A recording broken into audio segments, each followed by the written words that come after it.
Dan kita sudah sampai pada pembahasan terkait dengan keluarnya Al-Husain ibn Ali bin Abi Talib menuju ke Kufah.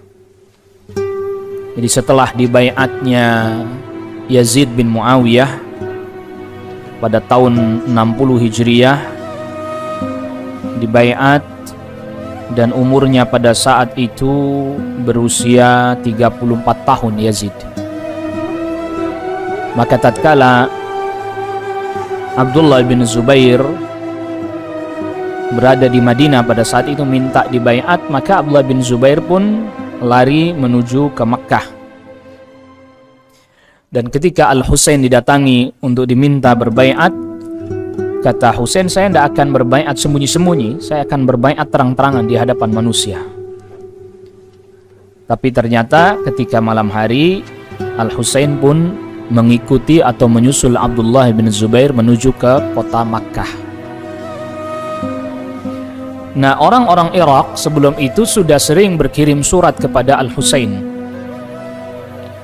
Ya, orang-orang Irak sudah kirim surat kepada Al-Husain bahwa mereka tidak mau berbaiat kecuali kepada Al-Husain. Orang-orang Irak, mereka berkata, kami tidak mau berbaiat kepada Yazid bin Muawiyah, kami ingin berbaiatnya kepada Al-Husain. Maka akhirnya mereka kirim suratnya. Semuanya mengatakan, kami hendak berbaiat kepada engkau dan kami tidak menginginkan yang lain kecuali hanya engkau saja sebagai pemimpin kami. Dan semakin banyak surat-surat yang dikirimkan kepada Al-Husain bin Ali, sampai jumlahnya di sini lebih dari 500 surat yang dikirimkan dari Irak kepada Husain. Semua datang dari orang-orang Kufah yang mengajak agar Al-Husain mendatangi Kufah, lalu kemudian mereka hendak membaiatnya. Maka Al-Husain pun mengutus sepupunya, yaitu Muslim bin Aqil. Muslim bin Aqil diutus untuk memastikan bahwa betul bahwa mereka siap untuk menerima dan membaiat Al-Husain. Diutuslah sampai Muslim bin Aqil sampai di Kufah. Jadi memastikan, tanya orang-orang di sana, betul bahwa mereka hanya menginginkan Al-Husain untuk dibaiat dan mereka tidak menginginkan Yazid bin Muawiyah. Maka kemudian akhirnya Muslim bin Aqil pun singgah di rumahnya Hani bin Urwah. Hani bin Urwah. Dan orang-orang datang ke rumahnya Hani bin Urwah satu persatu menyatakan siap membaiat Al-Husain melalui Muslim bin Aqil. Karena yang diutus pada saat itu adalah Muslim bin Aqil. Nah, pada saat itu yang menjadi gubernur Kufah adalah sahabat An-Nu'man bin Bashir. An-Nu'man bin Bashir menjadi gubernur Kufah. Nah, ketika sampai informasi kepada An-Nu'man bin Bashir bahwa orang-orang telah datang ke rumahnya Hani bin Urwah, yang dimana mereka menyatakan baiat mereka kepada Al-Husain, padahal Yazid bin Muawiyah telah dibaiat sebagai khalifah. Dan An-Nu'man bin Bashir ini gubernur yang diangkat oleh khalifah Yazid bin Muawiyah. Namun An-Nu'man bin Bashir seperti tidak mendengar apa-apa. Artinya mungkin ini putranya sahabat Ali bin Abi Talib, ya sudahlah, dibiarkan saja. Sampai akhirnya kemudian ada beberapa orang yang melihat bahwa gubernur nggak ngerespon apa-apa. Akhirnya beberapa orang datang ke Yazid bin Muawiyah, mendatangi negeri Syam, menginformasikan bahwa orang-orang datang kepada Muslim bin Aqil hendak membaiat Al-Husain, tapi An-Nu'man bin Bashir diam saja, tidak memperhatikan hal tersebut. Maka akhirnya kemudian Yazid bin Muawiyah khalifah meminta supaya An-Nu'man bin Bashir dilengserkan dari jabatannya sebagai gubernur, karena tidak memperhatikan hal tersebut tadi, orang-orang berbaiat kepada Muslim bin Aqil. Lalu kemudian setelah itu ditunjuklah gubernur Basrah namanya Ubaidullah bin Ziyad untuk menggantikan An-Nu'man bin Bashir, sekaligus merangkap jabatan langsung 2 jabatan, yaitu sebagai gubernur Kufah plus sebelumnya memang sudah menjadi gubernur Basrah Ubaidullah bin Ziyad. Ketika Ubaidullah bin Ziyad sampai di negeri Kufah malam hari, malam hari, lalu kemudian ditutup wajahnya pakai penutup, kalau bahasanya orang kita keredongan itu. Ketika lewat, karena malam hari, orang mengira ini adalah Al-Husain, sehingga ketika Ubaidullah bin Ziyad ngucapin salam, lewat ketemu orang, Assalamualaikum, maka mereka menjawab, Waalaikumsalam ya bena binti Rasulillah. Dikira itu Al-Husain. Ubaidullah bin Ziyad dikira adalah Al-Husain yang datang sembunyi-sembunyi di malam hari. Maka Ubaidullah bin Ziyad pun mulai paham, wah ini tidak main-main ini. Berarti masalahnya ini serius, karena ternyata apa? Mereka memang sudah siap untuk menyambut Al-Husain. Ya. Maka setelah itu kemudian Ubaidullah bin Ziyad pun menunjuk salah seorang mantan budaknya. Tadinya budak tapi kemudian sudah dimerdekakan, namanya Ma'aqil, untuk menjadi mata-mata. Jadi mata-mata, jadi telik sandi untuk mencari tahu sejauh mana ini orang-orang di Kufah mereka memang telah siap membaiat Al-Husain. Akhirnya dia pergi pun cari informasi dan didapati bahwa mereka atau orang-orang yang hendak membaiat Al-Husain itu berkumpulnya di rumahnya Hani bin Urwah. Maka kemudian datanglah Ma'aqil ke rumahnya Hani bin Urwah itu pura-pura dia adalah seorang yang datang dari Hims. Hims itu orang sekarang nyebutnya Homs, wilayah Suriah ya. Dia datang membawa uang 3.000 dinar untuk membantu mensukseskan pembaiatannya Al-Husain bin Ali bin Abi Thalib. Singkat cerita, karena dia ngakunya begitu, ya orang seneng. Akhirnya dibawalah, diantarkan dia ke rumahnya Hani bin Urwah. Dia masuk ke rumahnya Hani bin Urwah, dia dapati di dalam rumah itu ada Muslim bin Aqil. Dan dia pun berpura-pura membaiat Husain melalui Muslim bin Aqil dan memberikan 3.000 dinar. Semenjak itulah Ma'aqil sering mondar-mandir ke rumahnya Hani bin Urwah karena dianggap sebagai pendukungnya. Ya bahkan mungkin kalau bahasa kita sekarang tim ses. Iya, bahasa sekarang tim ses, orang kasih uang 3.000 dinar. Ya. Akhirnya bebaslah atau luasalah Ma'aqil ini untuk cari informasi. Sampai singkat cerita akhirnya lapor kepada gubernur Ubaidullah bin Ziyad tentang apa yang dia ketahui. Nah, sedangkan di sisi lain, setelah tadi orang-orang berbaiat kepada Husain melalui Muslim bin Aqil, maka Muslim bin Aqil pun berkirim surat kepada Husain. Sudah, isi singkat ceritanya, sudah, kamu datang. Segala urusannya sudah siap. Maka pada hari Tarwiyah, berarti tanggal 8 Zulhijjah ya. ya 8 Dzulhijjah, Al-Husain pun bersiap-siap untuk berangkat menuju Kufah. Dan gubernur pada saat itu Ubaidullah bin Ziyad udah tahu, udah dapat informasi tentang apa yang dilakukan oleh Muslim bin Aqil. Ya, udah tahu karena tadi kan mata-matanya udah kasih tahu. Maka kemudian Gubernur Ubaidullah bin Ziyad pun memerintahkan supaya Hani bin Urwah ditangkap. Faqala alayya bihani ibn Urwah, bawa tangkap Hani bin Urwah. Hani bin Urwah pun ditangkap. Lalu ditanya, aina Muslim ibn Aqil, di mana Muslim bin Aqil? Kata Hani bin Urwah, qala la adri, saya nggak tahu. Saya nggak tahu. Betul kamu nggak tahu? Iya betul saya nggak tahu. Akhirnya dipanggillah Ma'qil tadi itu yang jadi mata-mata, panggil.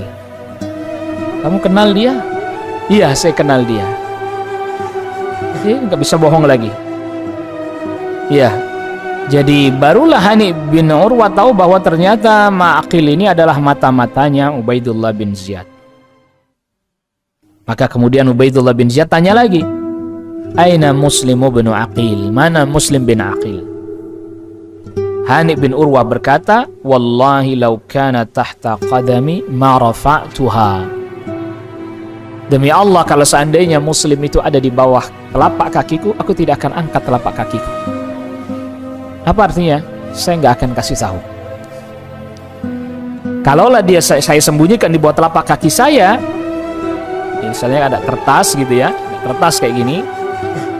Nah, terus kemudian diinjak gini kan, jadi nggak kelihatan lah, kertasnya kecil. Saya nggak akan angkat, artinya ya saya nggak akan buka, saya nggak akan kasih tahu di mana dia berada. Maka Ubaidullah bin Ziyad pun marah, dipukullah ini Hani bin Urwah, lalu kemudian diperintahkan dia untuk dipenjara. Muslim bin Aqil mendengar informasi ditangkap Hani bin Urwah, maka dia pun mengumpulkan 4.000 orang untuk mengepung istana gubernur, yaitu Ubaidullah bin Ziyad. Yang 4.000 orang ini adalah orang-orang dari Kufah. Pada saat itu tampaknya Ubaidullah bin Ziyad ini dari sisi strategi jauh lebih, beberapa langkah lebih maju, lebih ke depan. Dia sudah kumpulkan para tokoh-tokoh Kufah.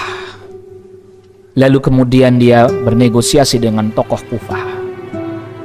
Sudahlah, kalau bahasa kitanya begini. Jadi kalau itu diundang ke istana, lalu kemudian diajak bicara, sudahlah, kalian nggak usah ikut-ikutan ngedukung Muslim bin Aqil. Kalau kalian nggak ikut mendukung Muslim bin Aqil, kata Ubaidullah bin Ziyad, saya kasih hadiah. Kalian pulang bawa hadiah. Tapi kalau kalian mendukung Muslim bin Aqil, maka saya akan minta bantuan dari negeri Syam agar mendatangkan pasukan yang besar yang menghancurkan kalian.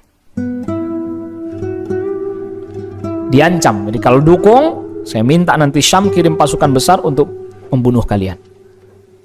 Tapi kalau kalian nggak dukung Muslim bin Aqil, saya kasih hadiah. Semua pulang bawa hadiah. Tidak ada yang disakiti, tidak ada yang terluka sedikit. Maka karena informasi itulah mulailah mereka mulai berbicara. Sampai ada seorang ibu, jadi misalnya anaknya itu ikut ngepung istana lah bahasa gitu ya. Sampai ada seorang ibu datang lalu disuruh pulang, tuh anak, pulang, kamu ngapain ikut-ikut ngepung, pulang gitu. Mungkin kalau kayak sekarang tuh ada anak muda ikut-ikutan demo, emaknya datang jewer, pulang kamu, pulang, nggak usah ikut-ikutan.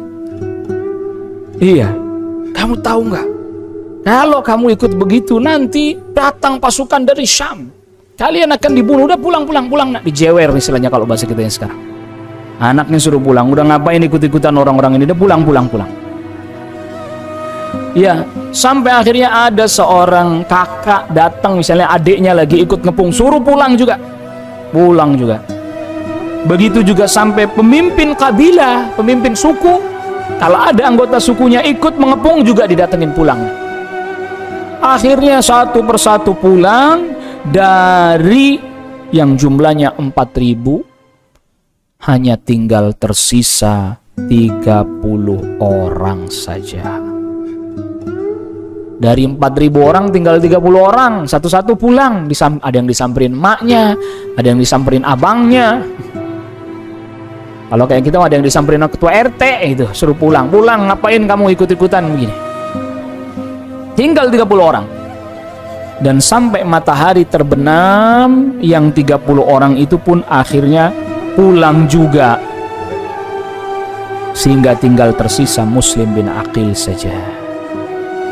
Ya akhirnya Muslim bin Aqil pun tidak, ya gimana ngepung sendirian gitu kan. Akhirnya juga pergi berjalan di lorong-lorong Kufah sambil dalam keadaan kehausan, gak tahu mau kemana pergi. Sampai dia ketuk rumah seorang wanita dari suku Kindah, lalu minta supaya diberi minum. Uridu ma'an, saya pengen minum, tolong berikan air. Wanita ini merasa asing, siapa orang ini, kok kayak bukan orang Kufah. Lalu kemudian tanyalah wanita ini, man anta, siapa anda? Ana Muslim bin Aqil, saya adalah Muslim bin Aqil. Loh kok bisa anda dalam keadaan seperti ini? Lalu diceritakan apa yang telah dialaminya, bahwa orang-orang yang tadinya mendukungnya tiba-tiba semuanya pergi, sedangkan dia sudah meminta Al-Husain untuk datang ke Kufah. Akhirnya wanita ini pun memperkenankan Al-Husain untuk masuk ke dalam rumahnya. Jadi maksudnya bukan ke dalam rumahnya, ada ruang atau ada ruangan yang di sebelah rumahnya, itu ruangannya kosong, ditempatkan di situ lalu diberikan minum. Setelah itu, ini anaknya wanita ini yang kemudian menginformasikan kepada Gubernur Ubaidullah bin Ziyad bahwa Muslim bin Aqil ada di rumahnya. Maka diutuslah 70 orang untuk mengepung rumah wanita tersebut, yang lalu kemudian menyerahlah. Jadi Muslim bin Aqil akhirnya menyerahkan dirinya. Ya, mau diperangi, kalau enggak mau diperangi, dihancurkan tuh rumah, diserang. Akhirnya Muslim bin Aqil menyerahkan diri. Ya sudah, kalau gitu nggak apa-apa, saya menyerahkan diri, tangkap saya. Dibawalah ke istana gubernur Ubaidullah bin Ziyad. Dan ketika sampai di sana, gubernur langsung ditanya oleh Ubaidullah bin Ziyad, kenapa dia datang ke Kufah? Kata Muslim bin Aqil, saya datang ke Kufah karena ada baiat di leher kami kepada Al-Husain bin Ali. Kata Ubaidullah bin Ziyad, awalaysat fi unuqika bai'atun li Yazid, bukankah di leher anda ada baiat kepada Khalifah Yazid bin Muawiyah? Kenapa malah anda membaiat Al-Husain? Nah, di sini penting ya. Jadi semua ini berangkat memang dari ijtihad. Al-Husain mengira bahwa masyarakat Kufah itu memang benar-benar nggak punya pemimpin. Padahal mereka punya pemimpin. Ada gubernur yang ditunjuk, dan itu masih masuk wilayah kekuasaannya khalifah pada saat itu. Betul enggak? Kufah pada saat itu masih masuk wilayah kekuasaannya khalifah pada saat itu enggak? Masih masuk. Jadi Al-Husain ini bisa dibilang ditipu mereka ini. Al-Husain ini ditipu oleh orang-orang Kufah. Dibohongi. Kami nggak mau loh. Kalau dia, walaupun mereka nggak mau sekalipun, tapi memang itu wilayah kekuasaannya khalifah pada saat itu, Yazid bin Muawiyah, yang semestinya mereka berbaiat pada khalifah. Bukan justru sudah ada pemimpin, tidak ada khalifah, mereka berbaiat kepada yang lain. Dan Rasulullah SAW telah sabdakan, kalau ada baiat yang kedua, ya berarti yang kedua yang dibunuh. Maka kata Ubaidullah bin Ziyad, kalau begitu saya bunuh kamu. Kamu sudah melanggar nih. Kamu telah berbaiat kepada yang selain khalifah yang sudah ada. Inni qatiluka. Kata Muslim bin Aqil, ya saya nggak bisa ngomong apa-apa ya. Da'ni usi, tapi tolong berikan kesempatan terakhir buat saya mau berwasiat. Kata Ubaidullah bin Ziyad, "Na'am. Ausiyah, silakan. Anda mau wasiat, silakan wasiat." Lalu kemudian dia nengok, didapati ada Umar bin Sa'ad bin Abi Waqqas, anaknya sahabat Sa'ad bin Abi Waqqas. Lalu kemudian berkatalah Muslim bin Aqil kepada Umar bin Sa'ad bin Abi Waqqas, "Anda adalah orang yang terdekat dengan saya dari sisi hubungan kekerabatan, sama-sama dari Quraisy. Ta'al usika, Anda coba kesini, saya akan memberikan wasiat kepada Anda." Nah, wasiatnya isinya adalah kamu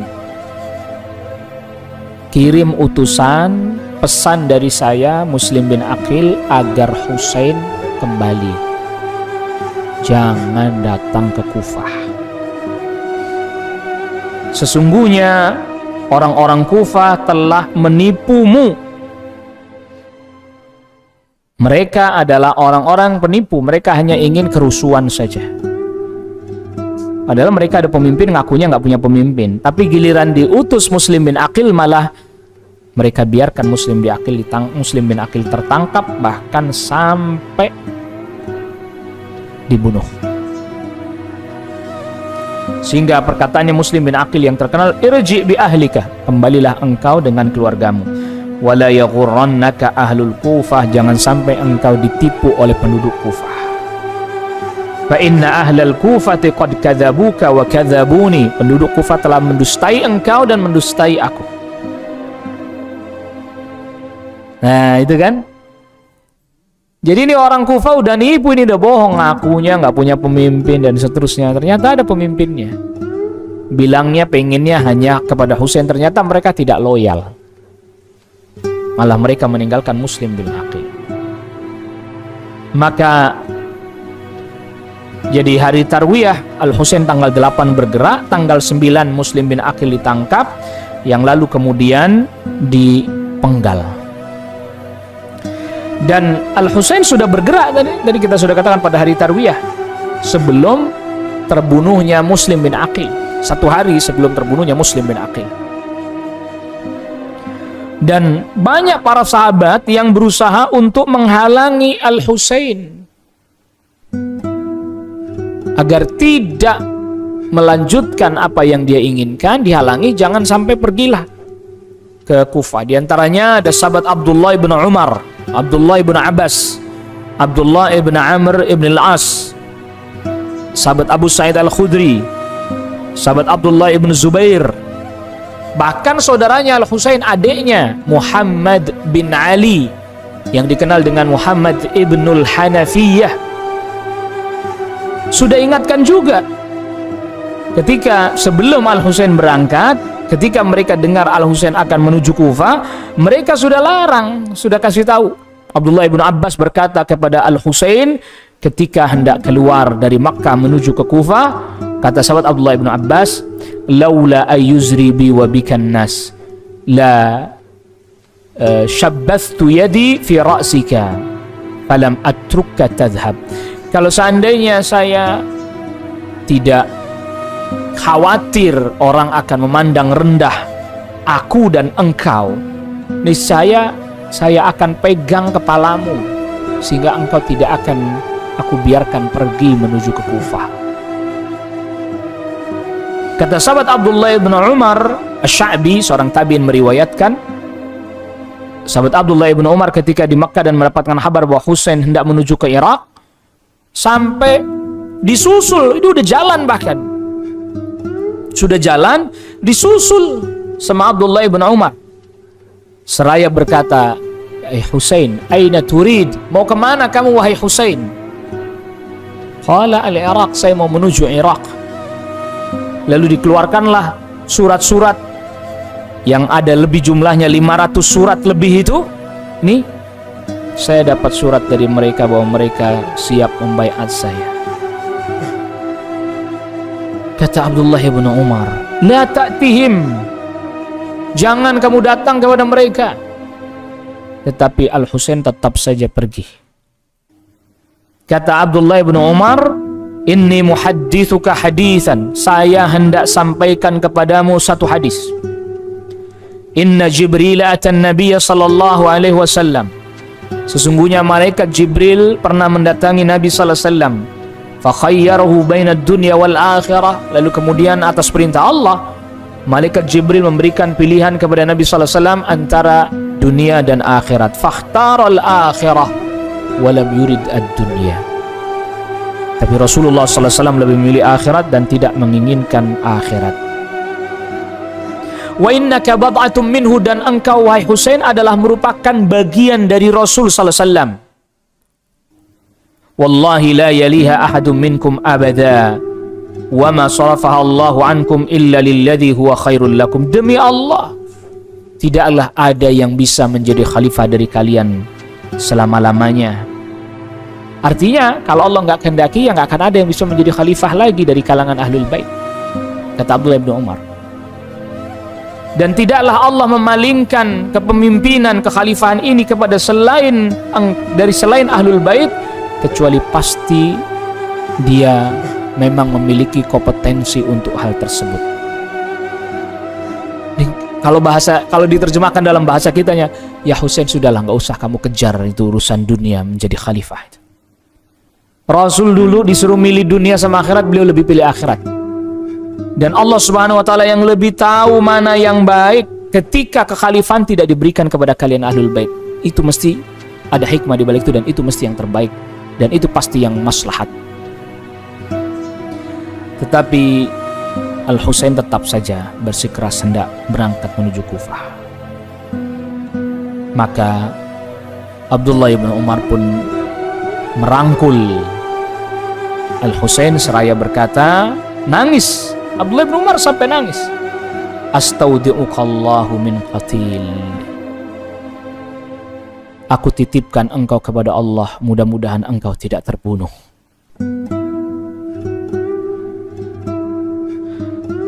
Abdullah ibn Zubair juga telah mengingatkan kepada Al-Husain. Tanya Abdullah ibn Zubair, "Aina tadhhab, mau pergi kemana wahai Husain?" "Tadhhabu ila qaumin qatalu abaka." Apakah kamu hendak pergi menuju satu kaum yang telah membunuh ayahmu? Sahabat Ali bin Abi Thalib wafat terbunuh di Kufah. Dibunuh. Wa ta'anu akhaka, dan pernah menikam saudaramu Al-Hasan. Ini Al-Hasan kan pernah jadi khalifah, dan malah oleh orang-orang Kufah dibiarkan ditikam, diikat biar supaya pasukan Syam datang dan membunuhnya. La tadhhab, jangan kamu pergi. Ayahmu mereka bunuh, saudaramu sendiri mereka pun pernah menikamnya. Jangan pergi. Tapi Al-Husain pun tetap bersikeras hendak pergi. Sahabat Abu Sa'id Al-Khudri, "Ya Aba Abdillah, inni laka nasihun." Wahai Abu Abdillah, yang dimaksud adalah Al-Husain, saya memberikan nasihat kepada Anda. Wa inni alaikum musyfiqun, dan sesungguhnya aku sayang banget pada Anda, pada ahlul bait. Qad balaghani annahu qad katabakum qaumun min syi'atikum bil Kufah.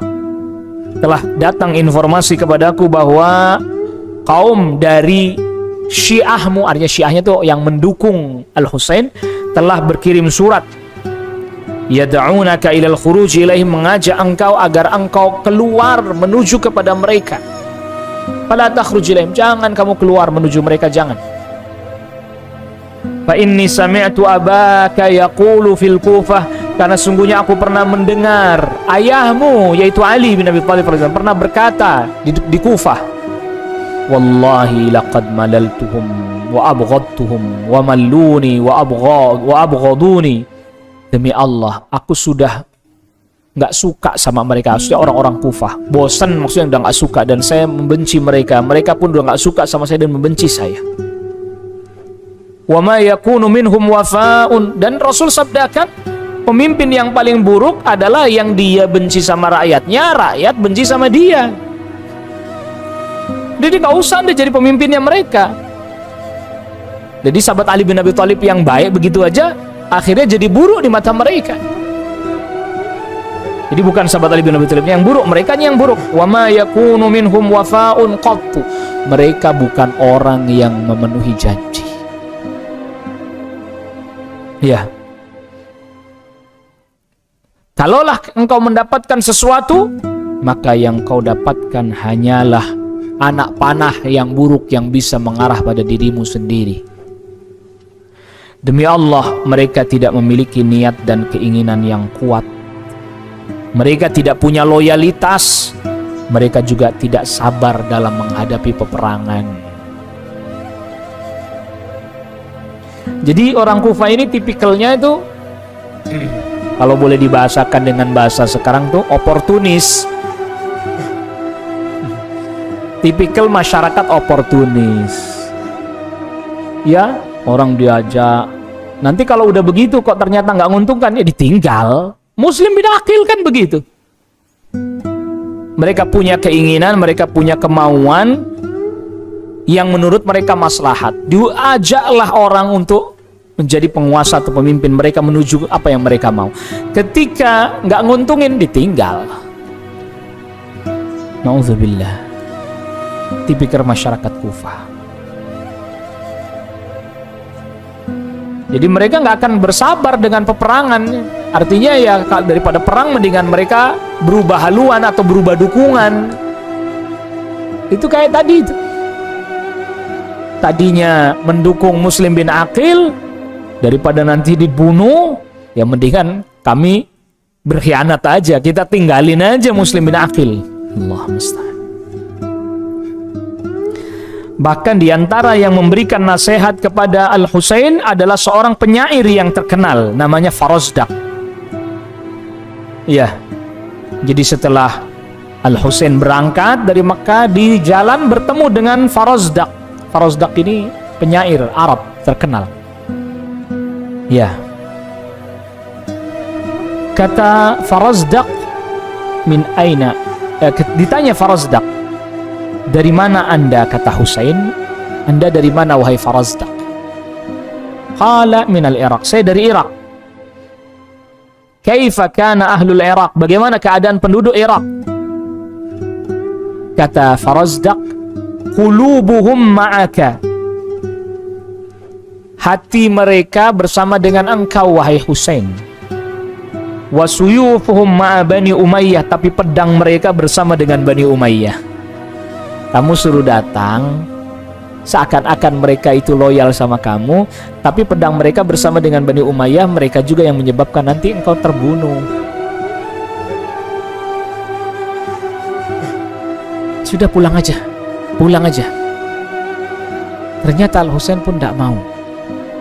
Ya sudah, bahkan Al-Husain katakan, Wallahul musta'an, hanya kepada Allah saya memohon pertolongan. Ya sudah kalau begitu, dinasihatin sudah.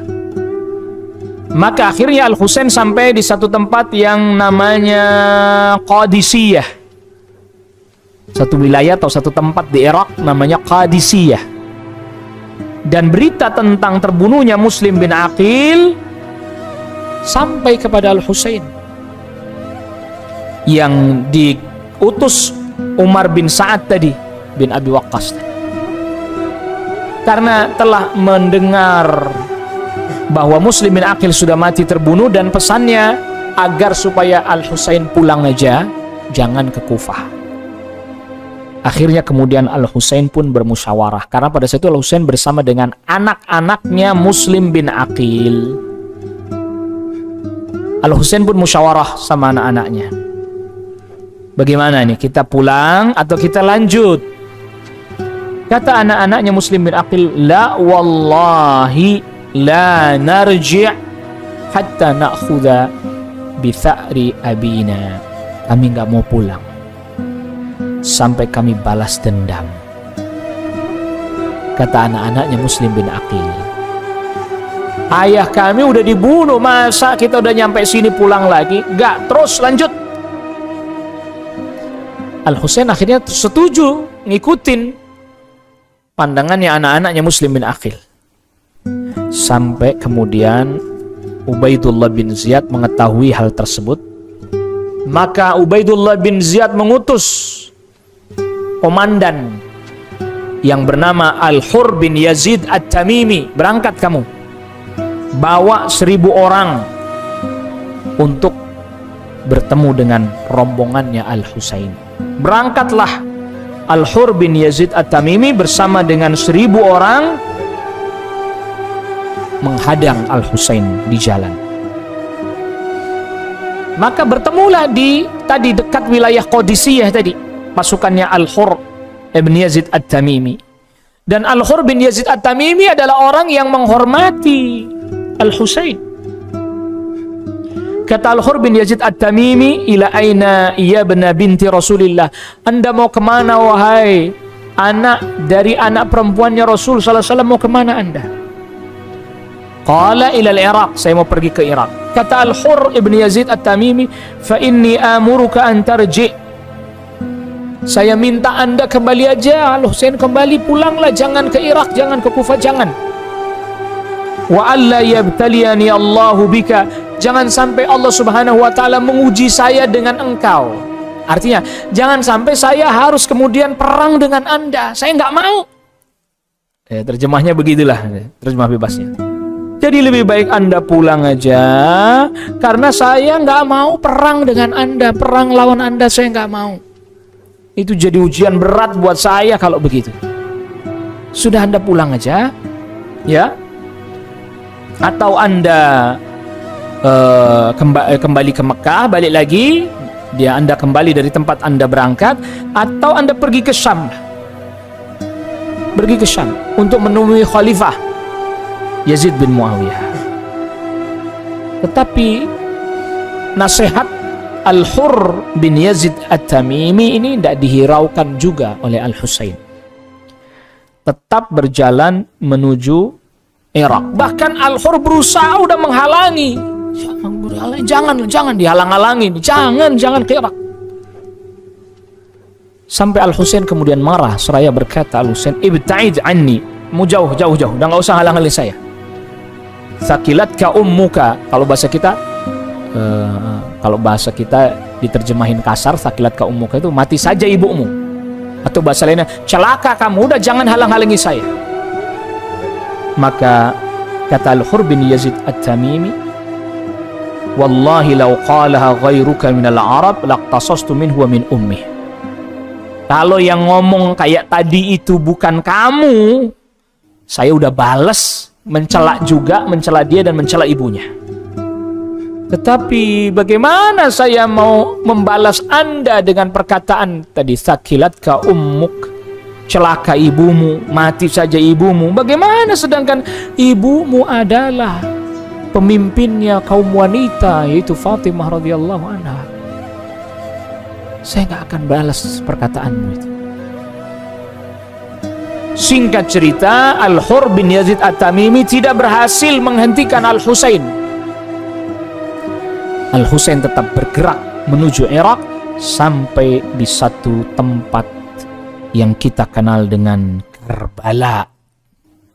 Karbun wabala. Ya, kesulitan dan bencana. Maka ketika yang ngomong karbun wabala itu Al-Husain sendiri yang ngomong itu. Ketika sampai di Karbala, berhenti Al-Husain. Lalu bertanya Al-Husain kepada rombongannya itu, tempat apa ini? Apa nama tempat ini?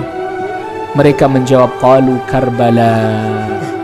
Lalu Al-Husain berkata, karbun wabala, kesulitan dan bencana. Ya.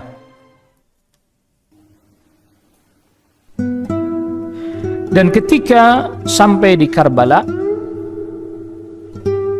datang rombongan pasukan yang lain. Tadi udah ketemu rombongan pasukannya Al-Hur bin Yazid At-Tamimi dengan jumlah pasukan 1000 orang menghalangi Al-Husain untuk terus berjalan menuju Irak, nggak berhasil.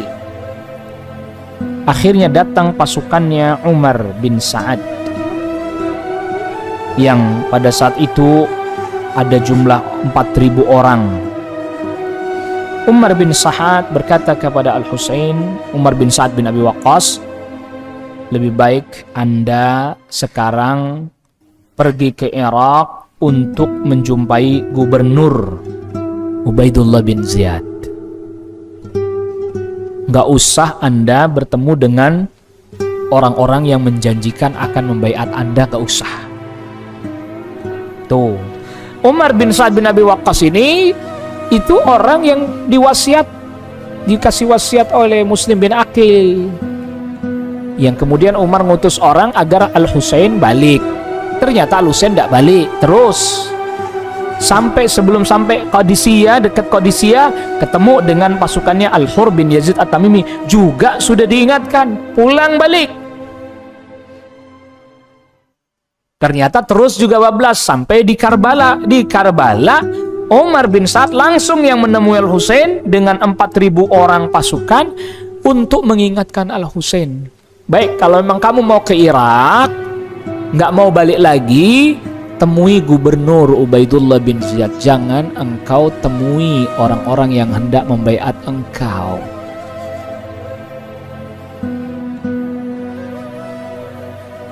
Maka ketika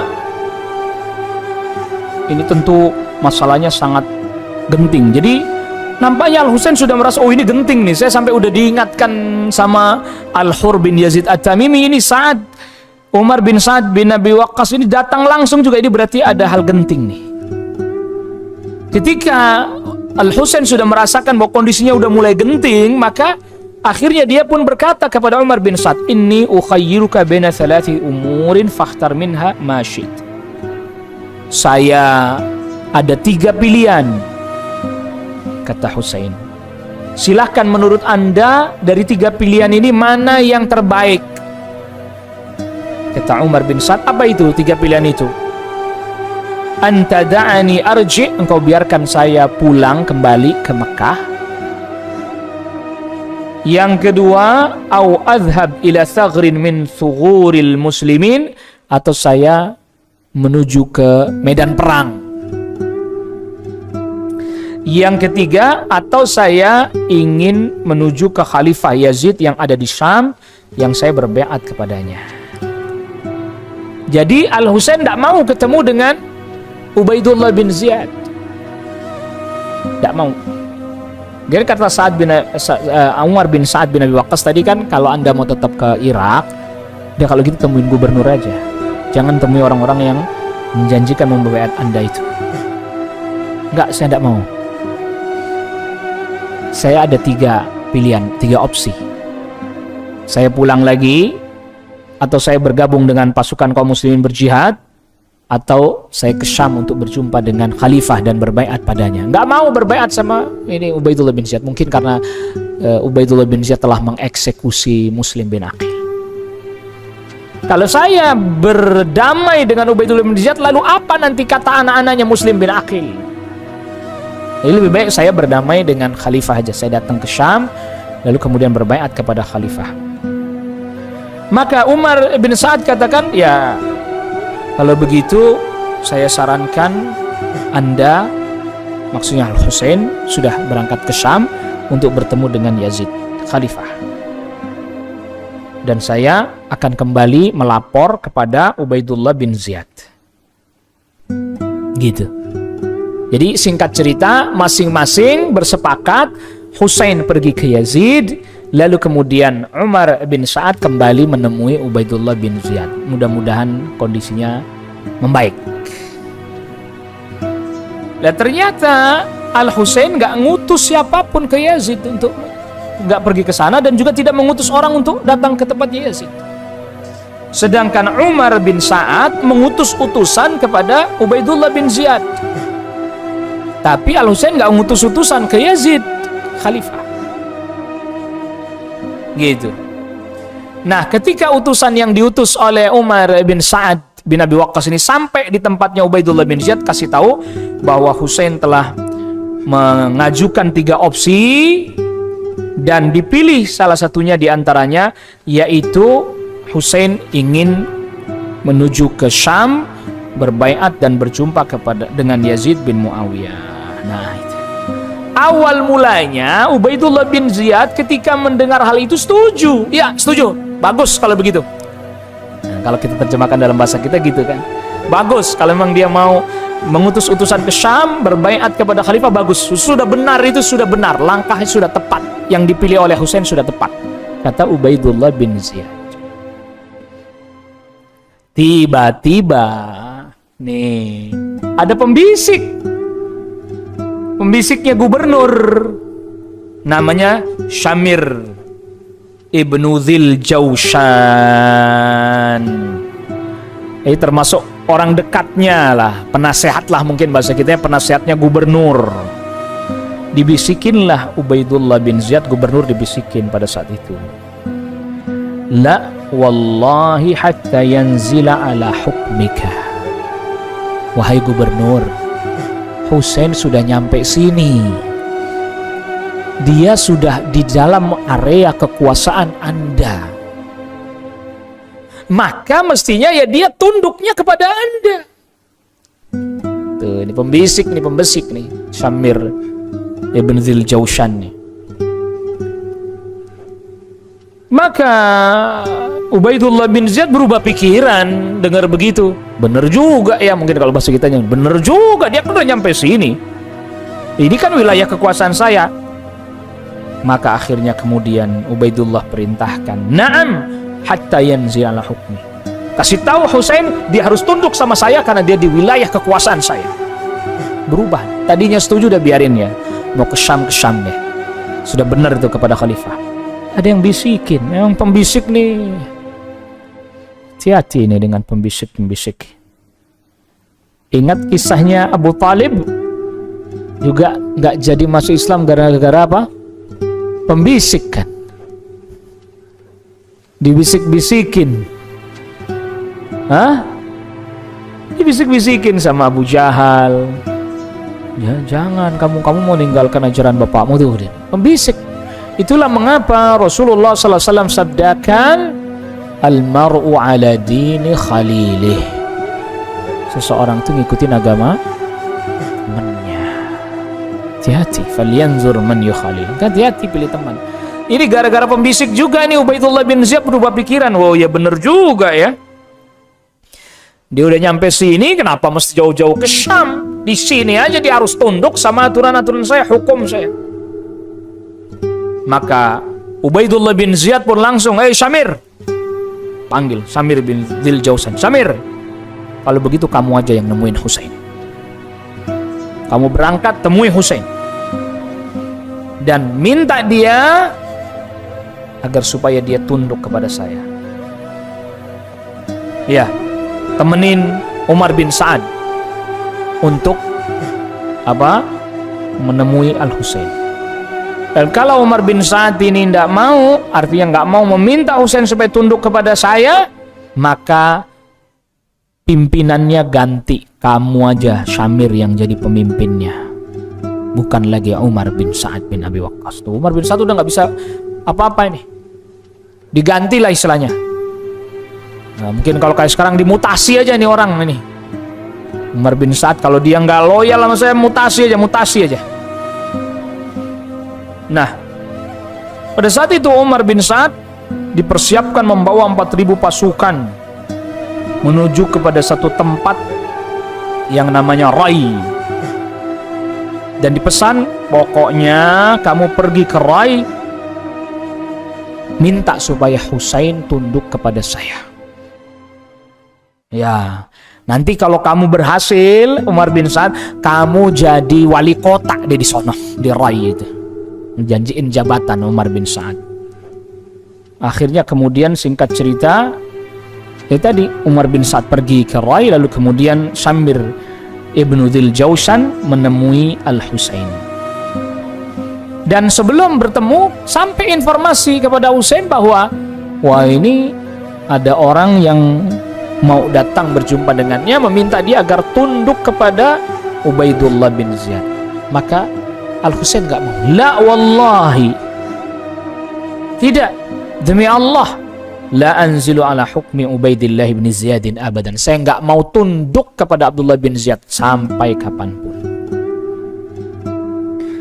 Nah, pada saat itu Al-Husain bersama, ada orang yang bersama dengan Al-Husain, ada sekitar 72 penunggang kuda. Cuman 72 orang. Sedangkan pasukan Kufah pada saat itu 5.000 pasukan yang tadi dipimpin oleh Syammir ibnu Dzil Jaushan. Maka berjumpalah dua rombongan ini. Yang Husain cuma 72 orang, yang ini 5.000 orang. Maka berkata Al-Husain kepada pasukannya Ubaidullah bin Ziyad, raji'u anfusakum wa hasibuha. Coba kalian introspeksi diri kalian. Hal yasluhu lakum qitalu mithli, apakah pantas bagi kalian membunuh orang seperti saya? Wa ana ibnu binti nabiyikum, sedangkan aku adalah anak dari anak perempuannya nabi kalian. Wa laysa ala wajhil ardi ibnu binti nabiyyin ghairi, sedangkan tidak ada di muka bumi anak laki-laki dari anak perempuan selain nabi, anak laki-laki dari anak perempuannya nabi melainkan hanya aku. Artinya pada saat itu ya ini, padahal ada di satu lagi masih ada Muhammad ibn Ali. Tapi kan Muhammad bin Ali itu bukan dari jalur Fatimah, perempuan lain. Jadi yang tersisa dari anak laki-laki dari anak perempuannya Rasulullah SAW cuman tinggal saya, abang saya udah wafat, Al-Hasan. Dan Rasulullah SAW telah bersabda, telah berkata kepadaku dan kepada saudaraku Al-Hasan, hadani sayyida syababi ahlil jannah. Dua anak ini, yaitu Al-Hasan dan Al-Husain, adalah pemimpinnya para pemuda penduduk surga. Jadi Al-Husain berusaha agar supaya ini pasukan ini nggak jadi menyerang. Ya, jangan Anda serta-merta ngikuti keinginan Gubernur Ubaidullah bin Ziyad. Lebih baik kalian bergabung dengan saya, artinya udah nggak usah perang sama saya. Setelah diberitahukan begitu, ada sekitar 30 orang yang akhirnya bergabung dengan Al-Husain. Nah, diantaranya Al-Hur atau Al-Har ibnu Yazid At-Tamimi, karena tadi kita katakan Al-Hur bin Yazid At-Tamimi nggak berani perangnya Husain, nggak berani saya bergabung. Padahal tadinya dia salah satu pemimpin pasukan juga. Ya. Kata pasukannya bilang begini, pasukannya Al-Hur ini. Wahai pemimpin kami, kamu komandan, Anda berangkatkan bersama kami, komandan. Kenapa sekarang Anda malah jadi membelot mendukung Al-Husain? Kata Al-Hur bin Yazid At-Tamimi, waihakum wallah, celaka kalian, celaka. Demi Allah, inni ukhayyiru nafsi bainal jannah wan nar. Ketika Al-Husain tadi bicara itu, saya berusaha mikir dalam hati saya ini milih surga apa neraka ya, surga apa neraka nih. Saya milih merangi Husain atau enggak merangi Husain, atau malah mendukungnya nih. Ini surga apa neraka nih, surga apa neraka nih, masa saya perangi anak laki-lakinya putri Rasul sallallahu alaihi wasallam. Wallahi la aftaru alal jannah walau, wallahi demi Allah, ya saya ya milih surga lah, walaupun saya harus dipotong-potong, dimutilasi, dibakar, ya saya milih surga aja, saya bergabung sama Al-Husain aja lah. Tuh. Lalu kemudian Al-Husain pun salat duhur, salat asar pada hari itu, hari Kamis. Ya. Dan pasukannya Ubaidullah bin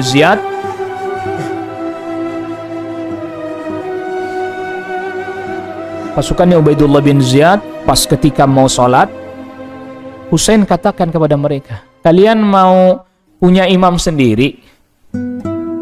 Minkum imam wa minna imam. Kata Husain gitu. Ini udah waktu sholat nih, sholat duhur, sholat asar. Gimana nih? Kalian mau bikin jemaah sendiri atau bagaimana?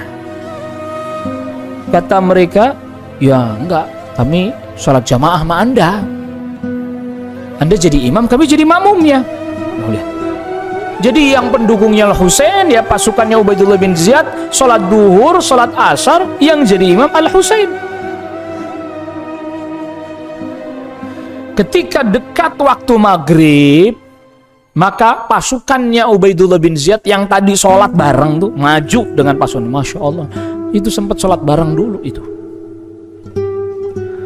Allahu Akbar, sempat sholat bareng dulu, habis selesai itu baru tuh pasukan maju, pasukannya.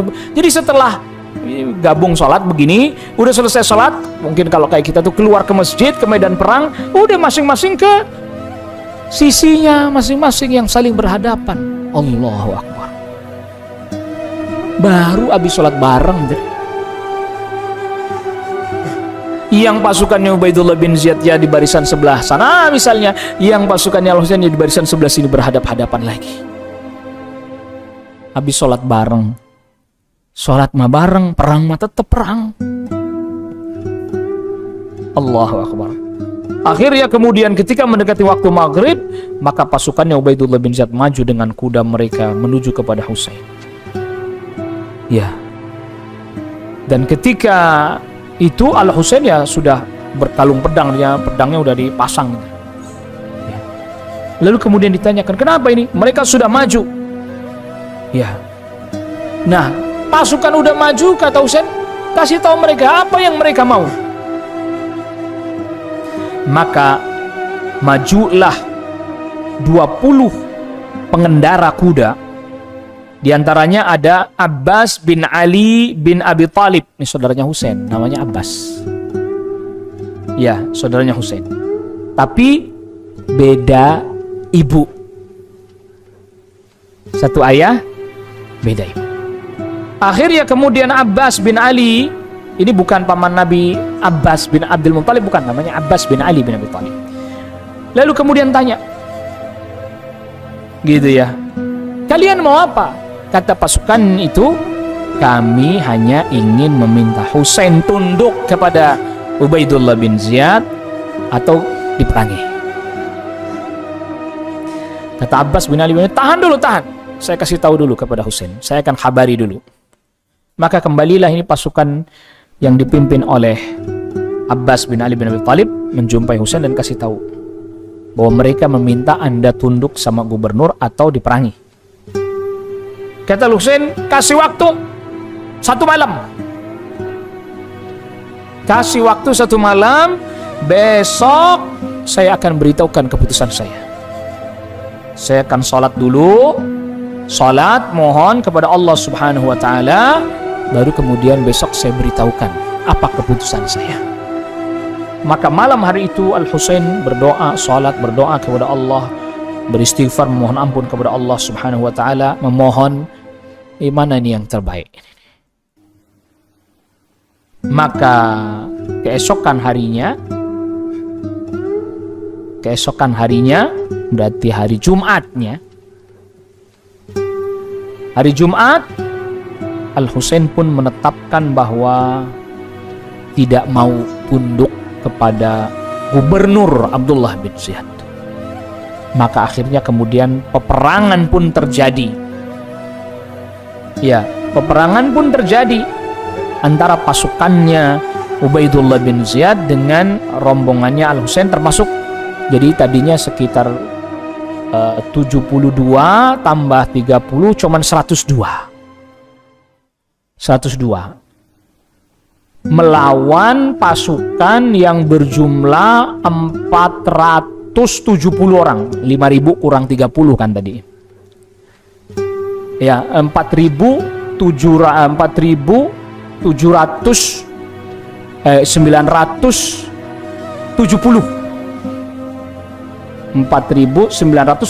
orang. Nah, itu.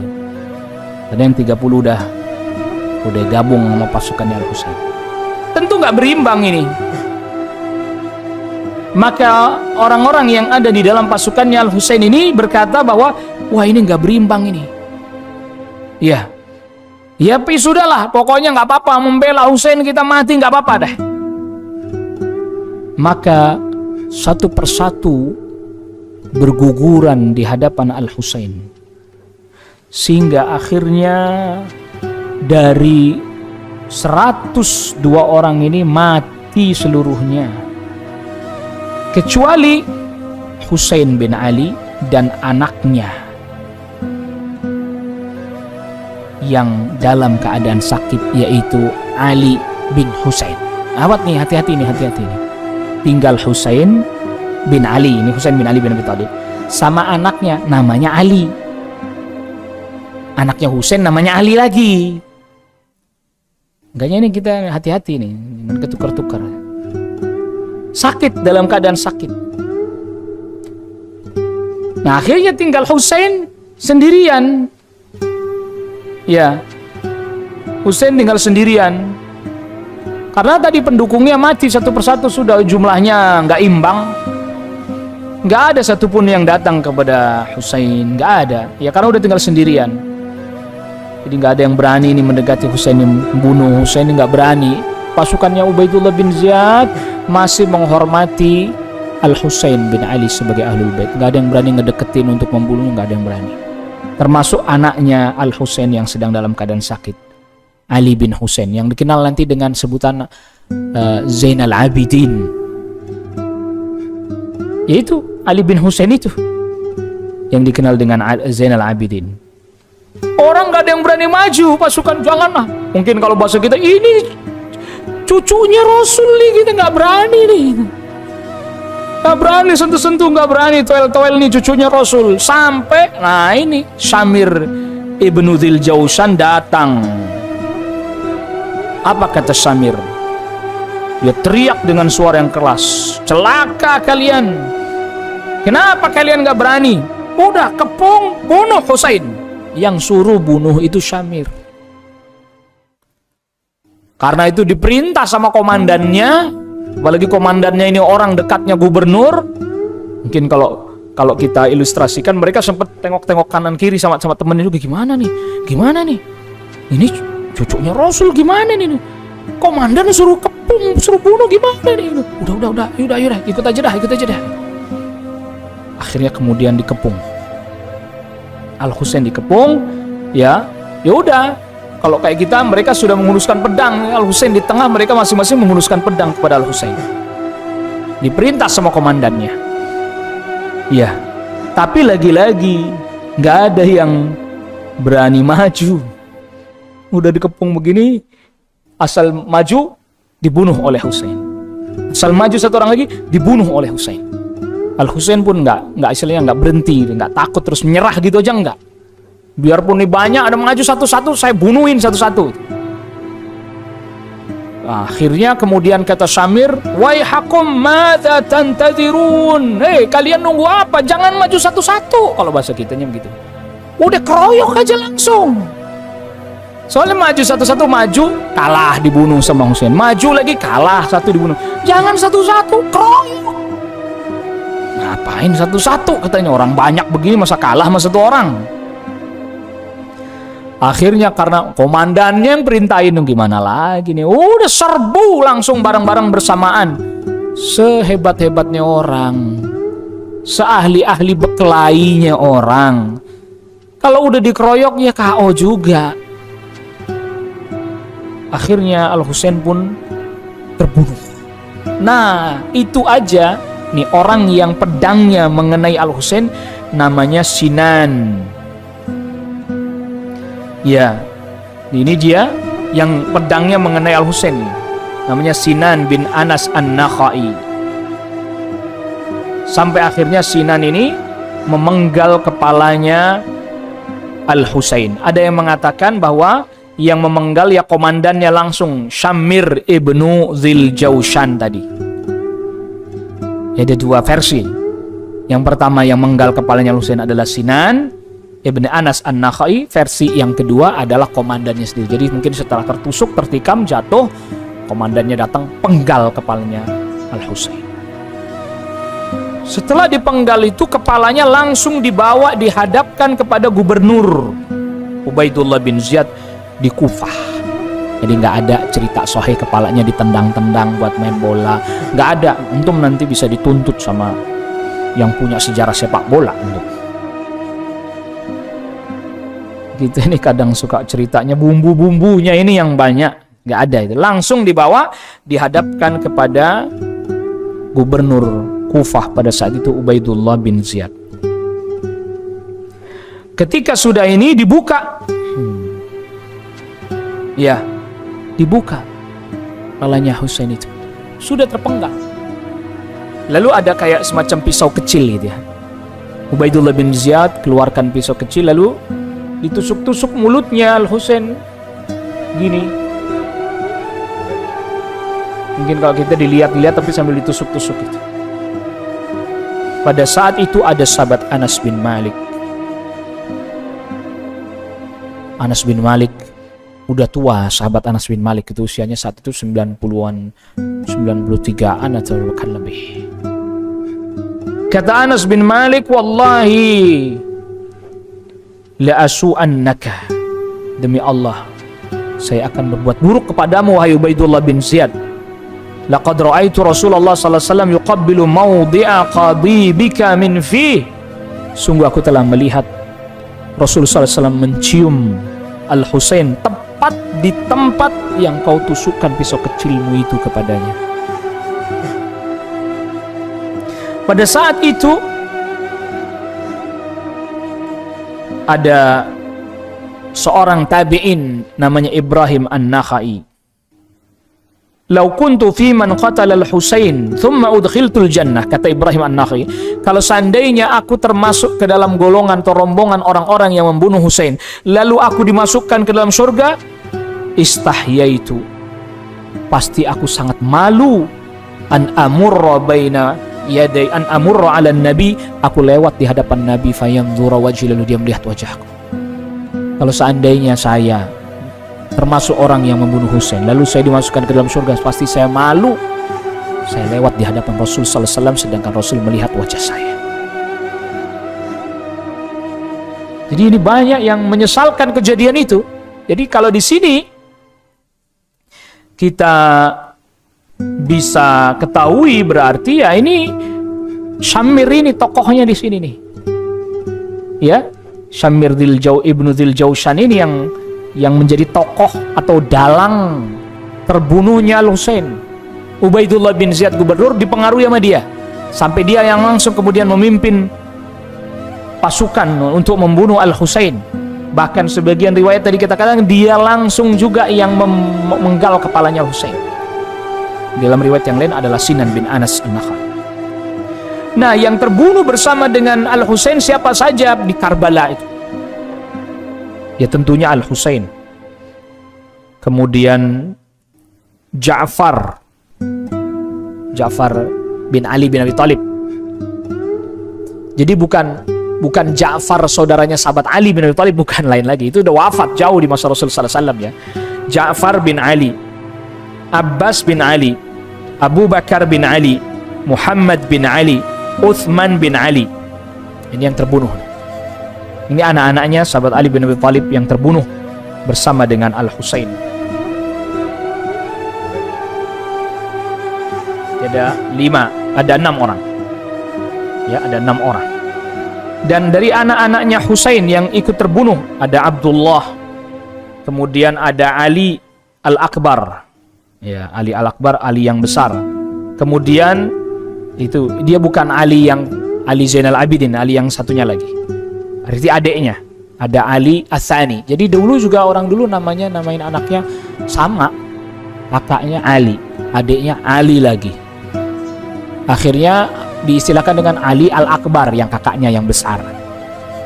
Yang kecil Ali Al-Asghar atau As-Sani gitu. Junior.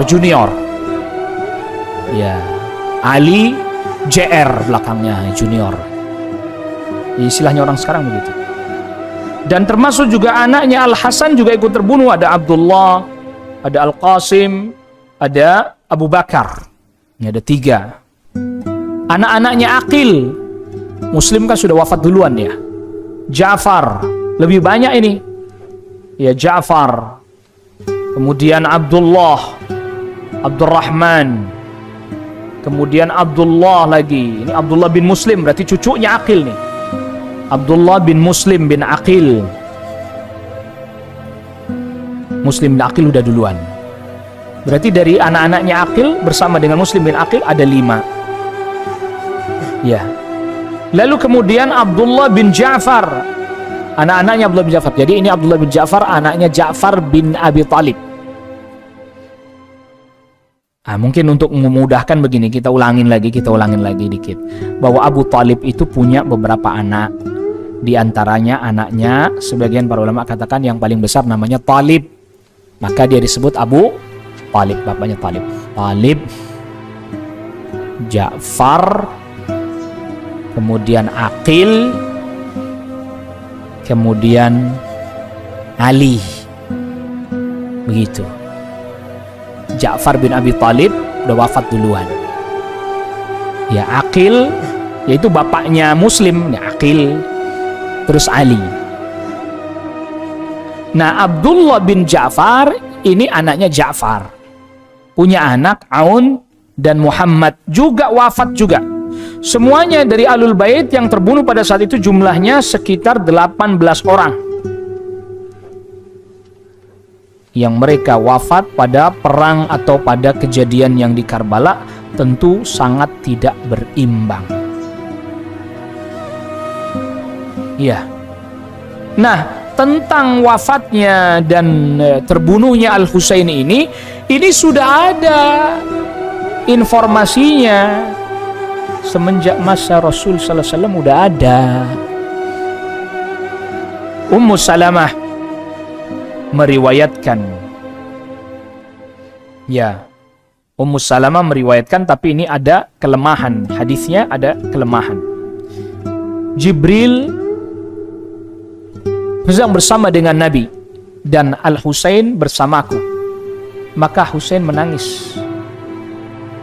Jadi Ummu Salamah menceritakan malaikat Jibril sedang bersama dengan Nabi, sedangkan Husain sedang bersama dengan Ummu Salamah. Husain pun nangis. Maka Husain dibiarkan oleh Ummu Salamah sehingga Husain mendekati Nabi Sallallahu Alaihi Wasallam. Jadi Ummu Salamah lagi mungkin bahasa kitanya lagi ngomong Husain, sedangkan Rasul Sallallahu Alaihi Wasallam sedang bersama dengan malaikat Jibril. Husain nangis. Pas ketika nangis, Husain hendak menuju Rasul Sallallahu Alaihi Wasallam. Oleh Ummu Salamah dibiarkan, biarin dia nangis mendekati Rasul. Mungkin dengan begitu dia jadi berhenti nangisnya. Maka Husain pun mendekati Rasul sallallahu alaihi wasallam. Ketika Husain sudah dekat, kata malaikat Jibril kepada Nabi sallallahu alaihi wasallam, "Atuhibbuhu ya Muhammad? Apa engkau mencintainya wahai Muhammad?" Qala na'am. Iya, aku mencintainya.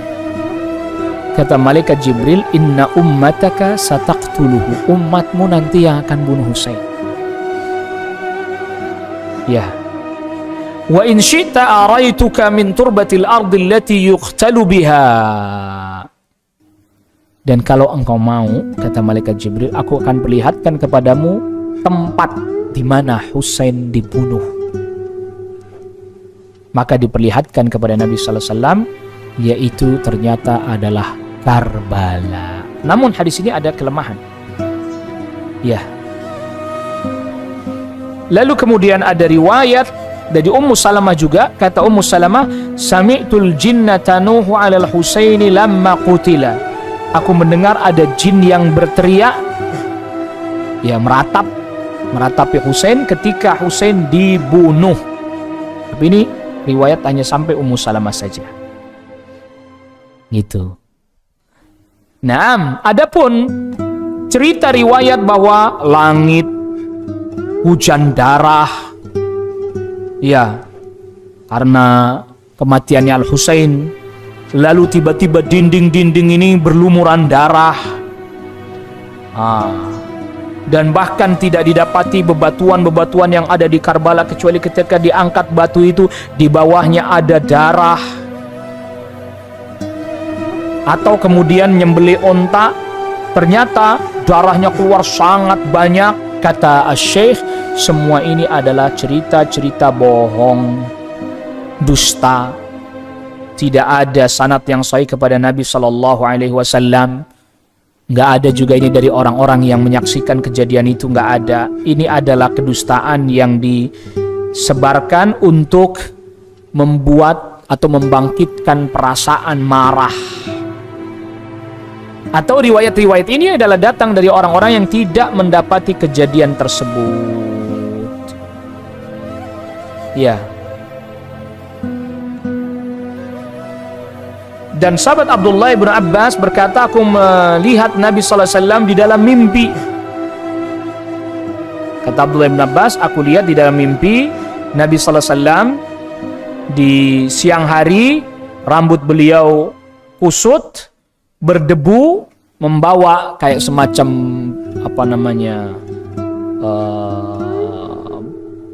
botol lah atau semisalnya yang ada banyak berlumuran darah. Lalu di dalam mimpi itu sahabat Abdullah bin Abbas tanya kepada Rasulullah SAW, apa ini wahai Rasul? Ini darahnya Husain dan pasukannya. Ya, yang aku terus menerus berusaha untuk mencarinya sampai hari ini. Berkata Ammar, rawi hadis itu, kami menghafalnya dan kami dapati dia terbunuh pada hari tersebut. Jadi mimpi begitu, lalu kemudian didapati ternyata memang Rasul, kan di dalam mimpinya Rasul mendapati darahnya Husain, dan pada hari itulah Al-Husain terbunuh. Habis mimpi itu ternyata setelah betul terbukti bahwa Al-Husain pun terbunuh.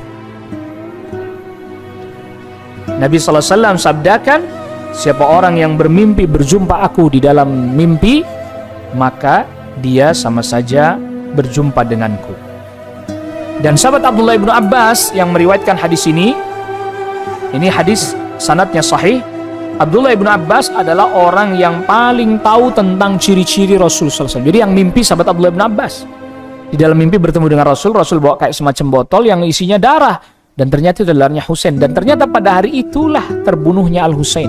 Di mimpi, habis mimpi baru dia mengetahui atau mendapati informasi kabar bahwa Al-Husain terbunuh pada hari tersebut. Dan sahabat Abdullah bin Abbas tentu tahu persis ciri-cirinya Rasul. Jadi sahabat Abdullah bin Abbas bisa bedain di dalam mimpi ini Rasul atau bukan. Maka kalau didapati ada orang yang ngaku mimpi berjumpa dengan Rasul SAW di masa itu, mesti suruh datang ke sahabat Abdullah bin Abbas. Kamu datang pada sahabat Abdullah bin Abbas. Dan sahabat Abdullah bin Abbas akan minta dia menceritakan tentang ciri-ciri orang yang dia temui di dalam mimpinya tersebut. Ntar kalau dia udah disebutkan satu, maka sahabat Abdullah bin Abbas katakan, mimpi kamu ini bohong. Kenapa? Enggak begitu ciri-cirinya Rasul sallallahu alaihi wasallam. Ala kulli hal, ringkasnya bahwa terbunuhnya Husain telah ada isyarat-isyarat sebelumnya. Ya, sudah ada isyarat-isyarat sebelumnya. Dan itulah yang Allah tetapkan, Allah takdirkan atas Al-Husain bin Ali bin Abi Thalib radhiyallahu anhu.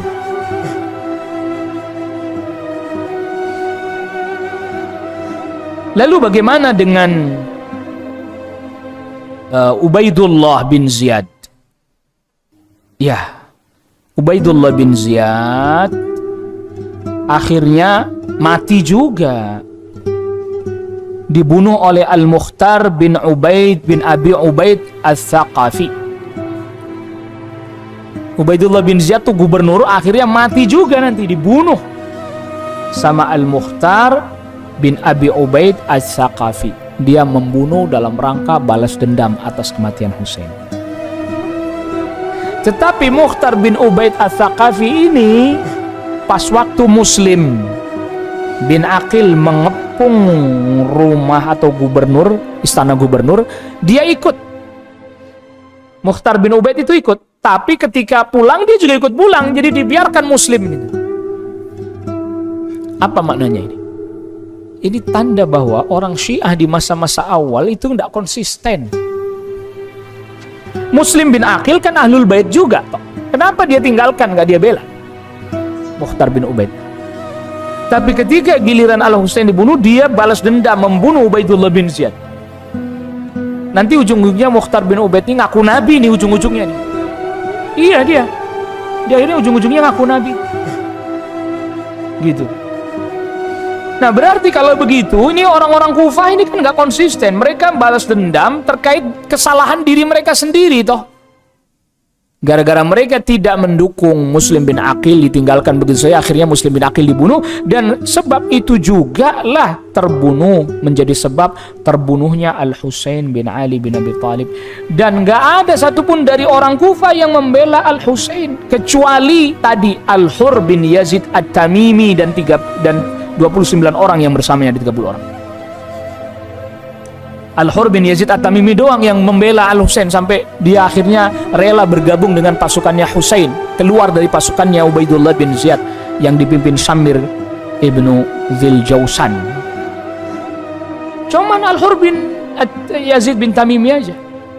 Tapi orang-orang yang lain, orang-orang Kufah lain mana? Nggak ada mereka membantu Husain, membela Husain, nggak ada. Oleh karena itulah mereka pada tanggal 10 Muharram Asyura mereka tampar pipi mereka, wajah mereka, dengan harapan kesalahan mereka diampuni. Jadi mereka tuh sebenarnya kesalahan mereka sendiri. Makanya sekarang perayaan Karbala ada pukul-pukul, ada itu hakikatnya mereka tuh seperti menyesal, dan mereka berharap agar kesalahan mereka diampuni dengan cara yang seperti itu. Tentu nggak bisa lah, meratap itu namanya kan. Bahkan Umar bin Umair meriwayatkan ketika kepalanya Ubaidullah bin Ziyad dan pengikut-pengikutnya dijejerkan di masjid, namanya Masjid di Rahbah. Ya, berkata Umar ibn Umair, saya datangi dan mereka katakan qad ja'at. Maksudnya sudah datang. Tiba-tiba ada ular yang lewatin kepala tersebut sampai masuk ke dalam hidungnya Ubaidullah bin Ziyad, sampai kemudian akhirnya keluar lagi dari kepalanya tersebut, lalu hilang ularnya. Lalu kemudian datang lagi ular yang lain, masuk lagi begitu sampai 3 kali. Jadi ada ular-ular kecil masuk ke lubang hidungnya Ubaidullah bin Ziyad. Jadi kepalanya kan dijejer-jejerin. Jadi setelah dibunuh Ubaidullah bin Ziyad oleh Mukhtar bin Abi Ubaid tadi itu, lalu kemudian Ubaidullah bin Ziyad dan para pengikutnya kepalanya dijejerin di Masjid Rahbah, datang ular masuk ke dalam lubang hidungnya Ubaidullah bin Ziyad, keluar, datang lagi ular lagi, masuk lagi sampai 3 kali. Kata Asy-Syaikh, hadza intiqamun minallah, ini adalah merupakan pembalasan dari Allah di dunia untuk Ubaidullah bin Ziyad ini, yang dia memiliki andil besar. Walaupun dia nggak perintahkan untuk bunuh, tapi kan pokoknya kalau dia nggak mau tunduk, bunuh ya, berarti kan dia yang merintahkan. Eksekutornya Shamir. Jadi dibalas oleh Allah Subhanahu wa taala di dunia. Maka berkata Abu Raja Al-Utaridi, la tasubbu aliyan, jangan kalian mencela sahabat Ali. Wala ahla hadzal bait, jangan kalian mencela ahlul bait. Fa inna jaran lana min Bal Hujaim, sesungguhnya kami punya tetangga dari satu kabilah namanya Bal Hujaim. Ini satu suku Arab ya. Dia berkata begini, alam tarau ila hadzal fasiq al-Husain qatalahu Allah, tidakkah kalian melihat kepada orang fasik ini? Yang dimaksud orang fasik adalah Al-Husain, kata orang Bal Hujaim ini. Qatalahu Allah, semoga Allah membunuh Al-Husain. Faramahu Allah bikaukabaini fi ainaihi fatamasallahu basarah, maka kemudian Allah lemparkan dia bintang, itu akan bintang jatuh gitu, seakan bintang jatuh ke matanya, yang lalu kemudian akhirnya hilanglah penglihatannya alias buta. Jadi ini keyakinan Ahlussunnah, nggak boleh mencela Ahlul Bait, tidak boleh mencela Al-Husain, tidak boleh mencela Ahlul Bait, nggak boleh. Ahlussunnah nggak memperbolehkan itu, tapi juga tidak lantas hulu, berlebihan melampaui batas. Mencela nggak boleh, berlebihan melampaui batas juga apa? Nggak diperkenankan. Ya. Maka kalau kita lihat bagaimana masa-masa pada masanya Ali bin Abi Thalib radhiyallahu an, pada masanya Al Hasan bin Ali, orang-orang Kufah memang orang-orang yang berkhianat. Ya, begitu. Makanya tadi sampai sudah diingatkan oleh Farozdak, jangan kamu ke sana. Ya, jangan kamu ke sana. Jadi ini bukti, dan ini penting buat kita nih untuk memahami bahwa ya kita jaga jangan jadi tipikal masyarakat atau rakyat yang kayak gini. Gitu ya. Giliran lagi apa kita setuju, kita ikut.